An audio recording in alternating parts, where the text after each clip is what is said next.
নমস্কার বন্ধুরা, job fair YouTube চ্যানেলে আপনাদের সবাইকে জানাই স্বাগতম। বন্ধুরা, আজকের এই ভিডিওতে আমরা পশ্চিমবঙ্গে আইসিডিএস প্রকল্পের মাধ্যমে অঙ্গনওয়াড়ি কর্মী এবং সহায়িকা পদের কিন্তু একটি নতুন শূন্য পদের বিজ্ঞপ্তি আপনাদের সাথে শেয়ার করতে চলেছি।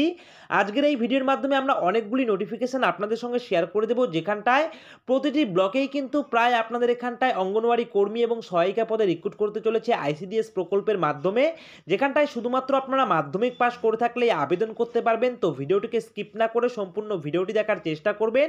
আর অবশ্যই প্রতিনিয়ত সরকারি চাকরির আপডেট পাওয়ার জন্য আপনারা আমাদের এই জব ফেয়ার ইউটিউব চ্যানেলকে সাবস্ক্রাইব করে দিয়ে পাশে থাকা বেল আইকনটিকে বাজিয়ে দেবেন। তো বন্ধুরা, চলুন এবারে আমরা চলে যাব সরাসরি প্রকাশিত হওয়া অফিসিয়াল নোটিফিকেশনগুলিতে।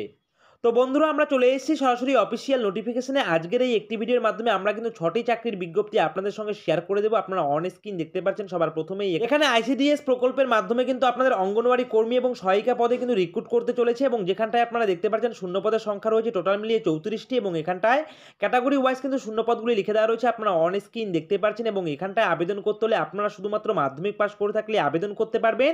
এছাড়াও আপনাদের যদি এখানটায় উচ্চতর শিক্ষাগত যোগ্যতা থেকে থাকে তবেও কিন্তু আপনারা এখানটায় আবেদন করতে পারবেন, সেই বিষয়ে এখানটায় কিন্তু লিখে দেওয়া রয়েছে। এবং এখানটায় আবেদন করবার জন্য আপনাদের বয়সসীমা কি লাগবে, দেখুন বয়সসীমা লিখে দেওয়া রয়েছে 30/1/2024 এই তারিখ অনুযায়ী আপনাদের বয়সসীমা হতে হবে 65 বছর পর্যন্ত। অর্থাৎ বন্ধুরা, এখানটায় কিন্তু আপনারা 30/1/2024 এই তারিখ থেকে হিসাব করে কিন্তু আপনারা 65 বছর পর্যন্ত এখানটায় আবেদন করতে পারবেন, সেই বিষয়ে এখানটায় লিখে দেওয়া রয়েছে। এবং এখানটায় লিখে দেওয়া রয়েছে আপনাদের যে পঞ্চায়েতে বা যে ব্লকে এখানটায় রিক্রুট করা হচ্ছে সেখানকার কিন্তু আপনাদের স্থায়ী বাসিন্দা হতে হবে, তাহলে আপনারা এখানটায় আবেদন করতে পারবেন। এবং এখানটায় আবেদন করার পর কিন্তু সিলেকশন প্রসিডিওরের ক্ষেত্রে সবার প্রথমে আপনাদের হয়ে যাবে 50 নম্বরের একটি লিখিত পরীক্ষা, যে লিখিত পরীক্ষার সিলেবাস এখানটায় সুন্দর করে লিখে দেওয়া রয়েছে, আপনারা অন স্ক্রিন দেখতে পাচ্ছেন।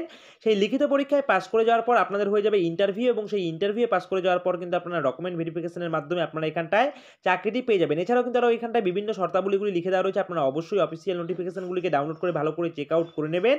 তো বন্ধুরা, এবারে বিষয় হচ্ছে আপনারা এখানটায় আবেদন করবেন কি করে। এখানে আবেদন করতে হলে আপনারা কি করবেন, অফিসিয়াল নোটিফিকেশন ডাউনলোড করে একটু স্ক্রল ডাউন করলেই আপনারা পেয়ে যাবেন ঠিক এই ধরনের একটি অ্যাপ্লিকেশন ফর্ম। আপনারা এই অ্যাপ্লিকেশন ফর্মটিকে আপনাদের একটি A4 পেজে প্রিন্ট আউট বের করতে হবে। প্রিন্ট আউট বের করে হাতে কলমে সুন্দর করে ফিল আপ করে এর সঙ্গে যাবতীয় ডকুমেন্টের জেরক্স আপনাদের সেলফ অ্যাটেস্টেড করে এনক্লোজ করে দিতে হবে। কোন কোন ডকুমেন্টের জেরক্স আপনাদের সেলফ অ্যাটেস্টেড করে এনক্লোজ করে দিতে হবে সেগুলি কিন্তু এই নোটিফিকেশনের এই অংশে স্পষ্ট করে লিখে দেওয়া রয়েছে, আপনারা অন স্ক্রিন দেখতে পাচ্ছেন। তো সমস্ত ডকুমেন্ট এনক্লোজ করে দিয়ে আপনারা কি করবেন, দেখুন এখানটায় একটি অ্যাড্রেস লিখে দেওয়া রয়েছে, এই অ্যাড্রেসে কিন্তু আপনাদের অ্যাপ্লিকেশন ফর্মটিকে গিয়ে কিন্তু সাবমিট করতে হবে, তাহলে কিন্তু আপনাদের এখানটায় আবেদন প্রক্রিয়া কমপ্লিট হয়ে যাবে। এবং এখানটায় অলরেডি কিন্তু আবেদন প্রক্রিয়া স্টার্ট হয়ে গেছে 30/1/2024 তারিখ থেকে, এবং আপনারা এখানটায় আবেদন করতে পারবেন 27/2/2024 অর্থাৎ 27শে ফেব্রুয়ারি 2024 তারিখের আগেই কিন্তু এই নির্ধারিত অ্যাড্রেসে গিয়ে সেখানকার ড্রপ বক্সে কিন্তু আপনাদের আবেদনপত্রটিকে সাবমিট করতে হবে, তাহলেই কিন্তু আপনাদের এখানটায় আবেদন প্রক্রিয়া কমপ্লিট হয়ে যাবে। তো বন্ধুরা, এবারে দেখুন এই অফিসিয়াল নোটিফিকেশন কোথা থেকে প্রকাশ করা হয়েছে। অফিসিয়াল নোটিফিকেশন প্রকাশ করা হয়েছে পশ্চিমবঙ্গ সরকার শিশু বিকাশ প্রকল্প আধিকারিকের করণ, তারপর এখানটায় লিখে দেওয়া রয়েছে পুঞ্চা সুসংহত শিশু বিকাশ সেবা প্রকল্প পুরুলিয়া। তো বন্ধুরা, পুরুলিয়া জেলা থেকে অফিসিয়াল নোটিফিকেশন প্রকাশ করা হয়েছে, যেখানটায় ডেট আপনারা অন স্ক্রিন দেখতে পাচ্ছেন, এবং এখানটায় কিন্তু আপনারা মেমো নাম্বার অন স্ক্রিন দেখতে পাচ্ছেন। তো বন্ধুরা, পুরুলিয়া জেলার বিভিন্ন ব্লক থেকেই কিন্তু এই অফিসিয়াল নোটিফিকেশন প্রকাশ করা হয়েছে। সুতরাং আপনাদের যদি পুরুলিয়া জেলা না হয়ে থাকে তাহলে অবশ্যই কিন্তু আপনারা আমাদের ভিডিওর কমেন্ট বক্সে এসে আপনার জেলার নামটি লিখে দিয়ে যাবেন, তাহলে কি হবে যে আপনার জেলায় যে কোনো ছোট বড় সরকারি চাকরির খবর উঠে এলেই কিন্তু আমরা আমাদের এই জব ফেয়ার ইউটিউব চ্যানেলে সেটা ভিডিওর মাধ্যমে প্রকাশ করব। তো বন্ধুরা, এই পুরুলিয়া জেলার প্রায় প্রতিটি ব্লকেই কিন্তু রিক্রুট করা হচ্ছে, এবং এখানটায় পুরুলিয়া জেলা থেকে কিন্তু বিভিন্ন অফিসিয়াল নোটিফিকেশনগুলি প্রকাশ করা হয়েছে, সেম নোটিফিকেশন বিভিন্ন ব্লকের জন্য। তো বন্ধুরা, সেই নোটিফিকেশনগুলি ডাউনলোড করার জন্য আপনাদের চলে যেতে হবে পুরুলিয়া জেলার অফিসিয়াল ওয়েবসাইটে।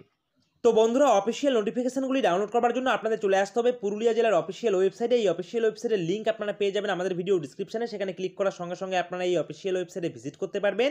এবং এখানে ভিজিট করার পর একটু স্ক্রল ডাউন করলেই কিন্তু আপনারা এক এক করে কিন্তু অফিসিয়াল নোটিফিকেশনগুলি দেখতে পাবেন। সবার প্রথমে একটি অফিসিয়াল নোটিফিকেশন রয়েছে সেম আইসিডিএস প্রকল্পের ক্ষেত্রে অঙ্গনওয়াড়ি কর্মী এবং সহায়িকা নিয়োগ করার জন্য কিন্তু এখানটা সবার প্রথমে একটি নোটিফিকেশন রয়েছে দেখতে পাচ্ছেন।